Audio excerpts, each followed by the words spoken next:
بينما العالم تسولف ومحتفلة بشخص لأن حب المرته، والله عيب أحكيها بصراحة لكن هاي الحقيقة. وحفظ لا ظل تطق علينا هاي، والله عيب احكيها بس هي هاي الحقيقة. لا غلط، مو من حقك تحكي على الولد ترى. هو اللي سواه غلط ورب الغلط، وانا ما جاي ادافع له، اللي سواه غلط. بس مالك اي حق تحكي عليه وتقول والله فلان حب المرته. غلط.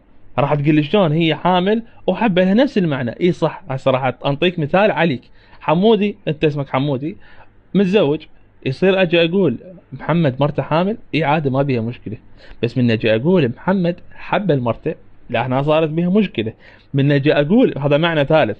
من اجي اقول محمد دخل على زوجته للغرفه ومارس العمليه الجنسيه واشرحها بالعاميه باللهجه الجلفيه، لا هنا راح تقاومنا عشاريا. فانت حكيت هاي الحكايه على مدير المشاهدات، فلا تصير براسك خير وتقول والله عيب احكيها وكذا. لا، هو انت حكيت على مدير المشاهدات، انشب وانشر.